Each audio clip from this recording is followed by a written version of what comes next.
Next, working capital management questions from your end of chapter, curriculum questions given at the end of the chapter. Suppose a company has a current ratio of 2.5 times and a quick ratio of 1.5 times. If the company's current liabilities are 100 million euros, the amount of inventory is closest to.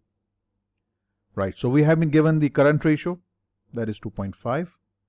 We have been given the quick ratio, 1.5.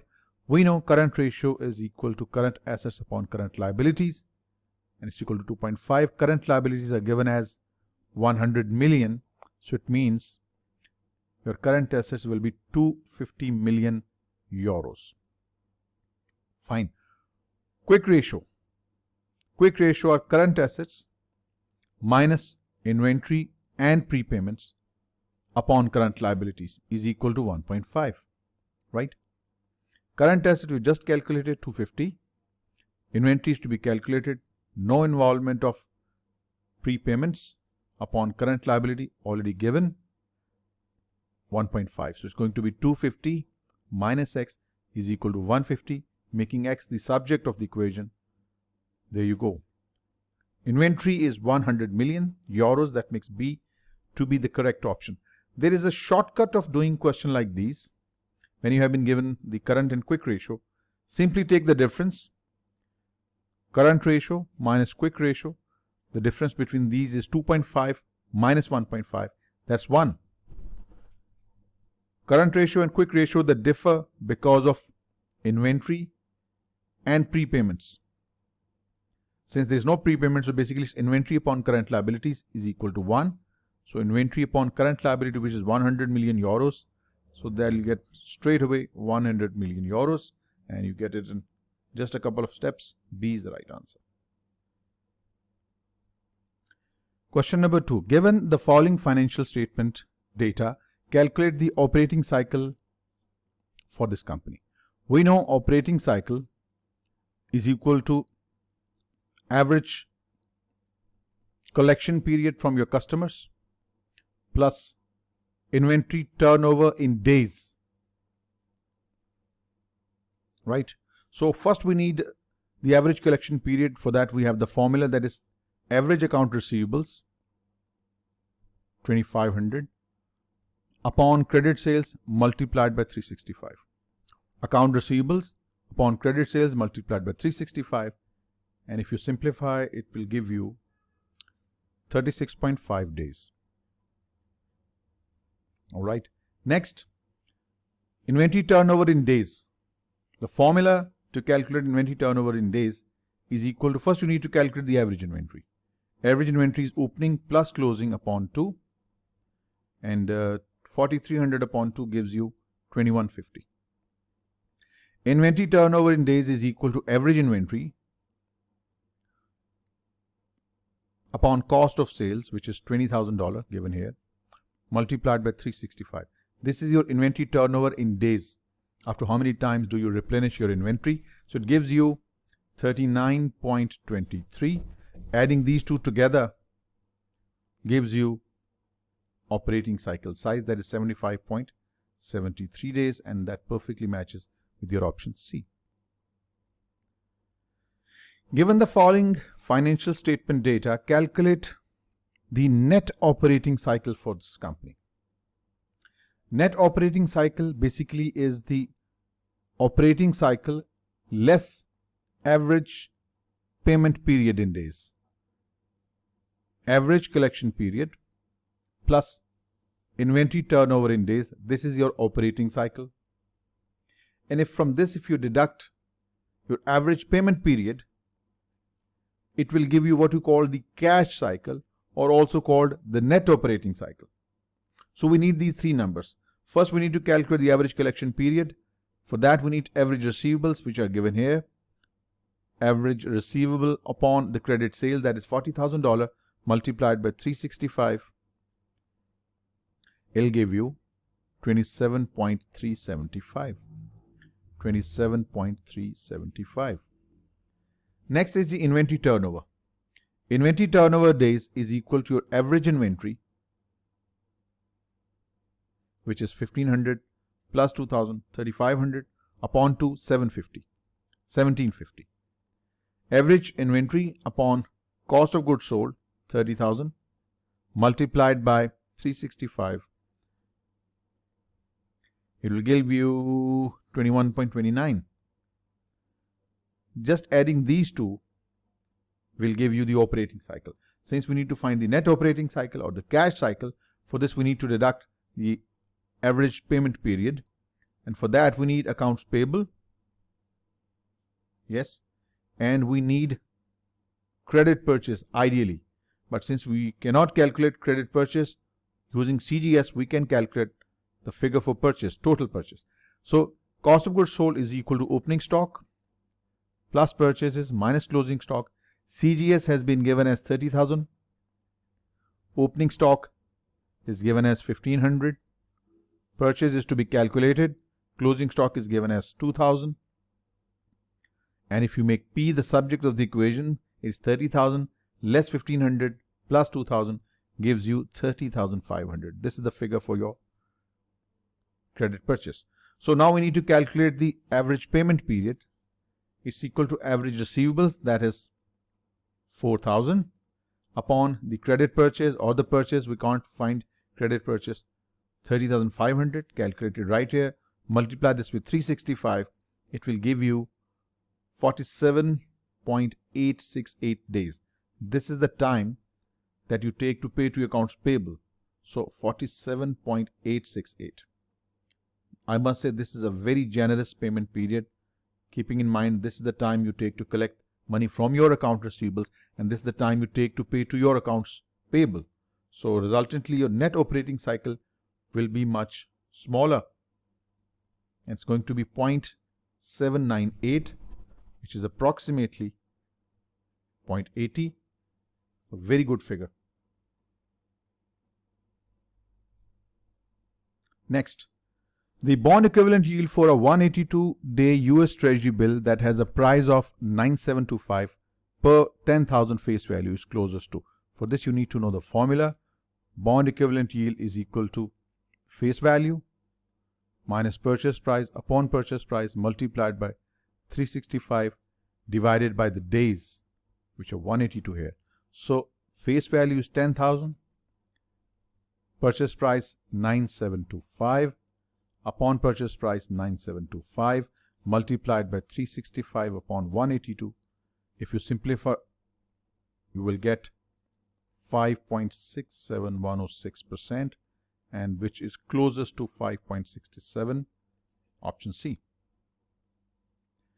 A company increasing its credit terms for customers from 110 net 30 to 110 net 60 means previously it was if the payment is made within 10 days, 1% discount would be given. Otherwise, the amount is to be paid on maximum by 30th day. Now we are relaxing our credit standard. If the payment is made within 10 days, 1% off, else make the payment in 60 days. We are extending the credit period. So it will most likely experience what?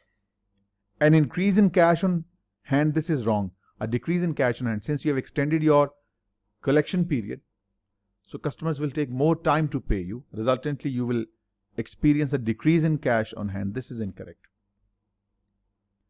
A higher level of uncollectible accounts. A higher level of account receivable would make sense perfectly. Higher level of account receivable, 100% right. But higher level of uncollectible account is maybe, but not for sure. Because a customer going bad, to some extent it depends upon your credit standards, your credit period, but it depends upon other factors as well, effectiveness of your credit administration department. So it's a maybe. Account receivables will go up, that's for sure. But the higher level of uncollectible accounts, it's not something that we can say with surety. So this is a maybe.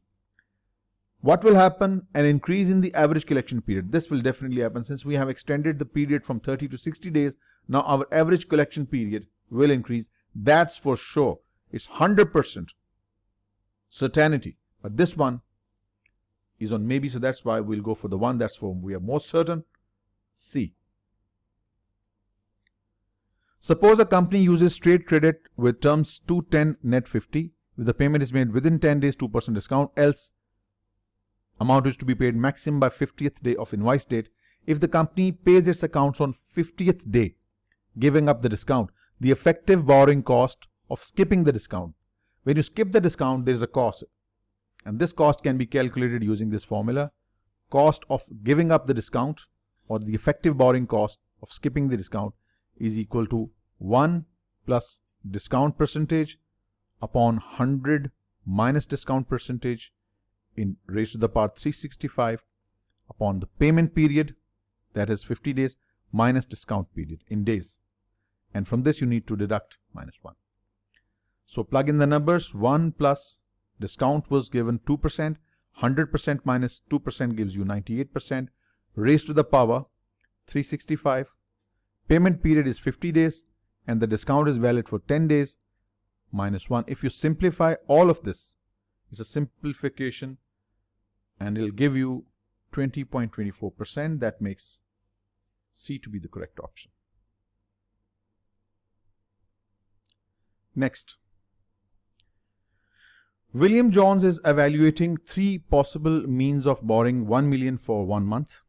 We need $1 million for 1 month. First is drawing down on a line of credit. Second is the banker's acceptance. And third is the commercial paper. Which of these borrowings result in the lowest cost of credit? We will have to calculate the cost for all these 3 options and need to recommend which one of these is the lowest one. So let's first consider drawing down on line of credit at 7.2% with 1.5% commitment fee on the full amount with no compensating balance. Okay, we need to calculate the effective cost of borrowing. So you need to calculate the cost would be equal to, the interest cost is 7.2%. The borrowing is 1 million. If you calculate this part only, this will give you the interest for the whole year. Since this amount is only for 1 month, so you're going to multiply this with 1.1 by 12. So this will be the interest per month. But do not forget there is a commitment fee, 0.5% of the full amount for 1 month as well. So you're going to add 0.5% of 1 million. Since we're talking for 1 month only, so it's going to be 1 upon 12. Now this is the interest cost, including the interest and the commitment fee, divided by total usable funds. Since there is no compensating balance, we will receive full 1 million. Now when you calculate the whole of this, it will give you the monthly interest. Since we have to give it the annual form so that we can compare these all 3. So just multiply the final answer with 12 and its simplification should give you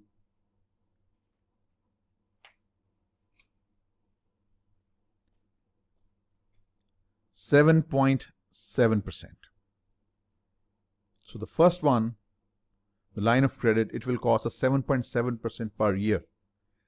Next, a banker's acceptance at 7.1%, an all-inclusive rate, 7.1%. Okay, so the interest cost would be 7.1% multiplied by 1 million. Since we are talking about for 1 month only, it's going to be 1 upon 12. This is the interest charge per month. What is the net proceeds we received? Since it's all inclusive rate, so with the net amount we will receive is 1 million. Net of this interest cost, which is 7.1%, multiplied by 1 million into 1 over 12. So in the numerator we have the interest expense per month, and in the denominator we have the usable funds or net proceeds. This rate would be on monthly basis. In order to annualize it, you need to just multiply it with 12, and doing so will give you a final rate of 7.14%. Next, third one, commercial paper at 6.9% with the dealer's commission of 1/4%, that's 1/4%, and a backup line cost of 1/3 or 1/3%, both of which would be assessed on the 1 million of commercial paper issued. what will be the net cost in this case? So we know how to calculate the cost of commercial paper, the effective interest. It's equal to the interest for 1 month plus the dealer's commission plus the backup cost divided by the net issue proceeds or net usable funds. Net proceeds. Okay, now let us first calculate the interest. The interest rate is 6.9% multiplied by 1 million. Since it's for 1 month only, so it's going to be 1 by 12. Dealer's commission. It is 0.25% multiplied by 1 million multiplied by again 1 by 12. Then the third element is the backup cost, which is 1/3 or 0.33333% times 1 million, again 1 by 12. So in the numerator you have the interest expense, and in the denominator you need to write the usable funds or net proceeds, right? So it's going to be 1 million, that's the face value of the commercial paper, minus the interest deducted, that is 6.9%, times 1 million times 1 by 12. Since the whole of it will give you the monthly rate, since we need to give it an annual basis, so multiply this with 12, the simplification of this whole arrangement should give you 7.53%. Now you have these numbers, and the cheapest one, the one with the lowest cost of credit, is the banker acceptance, and that makes B to be the correct option. Next, Mary Gonzalez is evaluating companies in the office supply industry and has compiled the following information. There are 4 companies, ABCD, and the industry. Overall data for the industry, credit sales and average receivable balance for the year 2001, and credit sales and average receivable balances for the year 2002. What are we required to find out? Which of the companies had the highest number of days of receivables for the year 2001? We know how to calculate the average collection period. It's equal to average receivables, account receivables, upon credit sales multiplied by 365. So if you're going to do this one for A, it's going to be 1 upon 5 times 365, 73.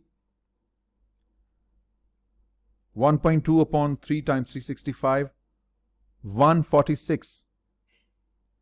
0.8 upon 2.5 multiplied by 365, 116.8. 0.1 divided by 0.5 multiplied by 365 gives us 73 days. So which of these has the highest number of days of receivables? B. And B is the right result. Next. Same data, which of the companies has the lowest account receivable turnover in the year 2002? Account receivable turnover, it's equal to credit sales divided by average receivable or account receivable balance. So you're going to divide 6 with 1.2. The result would be 5. It means for company A, the receivables pay 5 times in 1 year. 4 credit sales, 4 million upon 1.5 gives you 2.67 times. For this company, the average customer pays 2.67 times in 1 year. And this one will be 3 upon 1, that's straightforward, 3 times. 0.6 upon 0.2, again 3 times.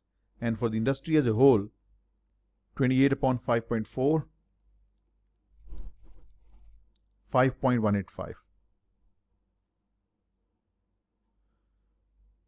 Lowest is for company B, and that makes B to be the correct option. The industry average receivables collection period. 2001 to the next 2. So for 2001, average receivable is 5 million, credit sale is 25. So 5 upon 25 times 365 gives you 73 days. And for 2000x2, 5.4 upon 28 multiplied by 365, it is 70.3928. So it means the average receivable collection period has decreased over the period, even marginally, but there is decrease, so that makes B to be the correct option. Same data, which of the companies reduced the average time it took to collect on accounts receivables from 2000x1 to 2000x2? We calculated previously for company A, the average collection period in 2000x1 was 73 days. And for the next one, we need to go back, but we can calculate right here. 1.2 upon 3 times 365. 146. 0.8 upon 2.5 times 365. It is 116.8 days. And then finally 0.1 upon 0.5 times 365 gives you 73 days. So these were the average collection period in days for ABCD in 2000x1. Let's do this same for the year 2000x2. 1.2 upon 6 times 365, 73. Do the same, 1.5 upon 4 multiplied by 365. It's 136.875. 1 upon 3 times 365, it's 121.667. 0.2 upon 0.6 multiplied by 365. Same result, 121.667. So the account receivable collection period has stayed the same for A, it has decreased for B, increased for C, and increased for D. So which of the following companies, or which of the companies reduced the average time it took to collect on account receivables? Clearly, the winner is B. Option B, the company B, but the result is A, and that makes A to be the correct option. Same data, but this time Mary determined that company A had an operating cycle of 100 days in 2000x2, okay, whereas company D had an operating cycle of 145 days for the same fiscal year 2000x2, okay. So let us write the data down in some tabular form for company A and company D. Mind the words D. A and D. So we have been given the size of operating cycle. It is 100 days for A and 145 days for D. What we can calculate from the given data for A and D is the average collection period. I think we just calculated a little while ago. It was 73 for A and 121.6667 for D. Okay. We know operating cycle is equal to average collection period in days plus inventory turnover in days, right? So since we are required to find out the inventory turnover, so what we can do is that in order to find the inventory turnover, we will deduct the average collection period from the operating cycle to get the inventory turnover in days. So let us deduct the average collection period, 73 here and 121.667 here. So our inventory turnover in days will be 27 for A and 23.333 for D. Now, the company D's inventory turnover, since it's just turnover, not days, so let us convert it into days. How do we do that? How do we convert the inventory turnover days into inventory turnover? It is simple. 365 divided by 27. 365 divided by 27 gives you 13.5. It means the inventory for A turns 13.5 times in 1 year. For D, 365 upon 23.333. It is 15.64 times. It means for D, inventory turns 15.6 times in 1 year. It means for D, the inventory turns faster. So company D's inventory turnover is less than that of A? No. Company D's inventory turnover is greater than that of company's A. It is 15.62 times versus 13.5 times. So option B is right. Why not C? Company D's cash conversion cycle is shorter than that of company A's. Cash conversion cycle cannot be calculated because we have not been given the detailed regarding the suppliers and the balance of suppliers and purchasers, etc. So we can't calculate C. So for sure, B is the right option. And that ends your working capital management end of chapter questions. There were just 12 questions only.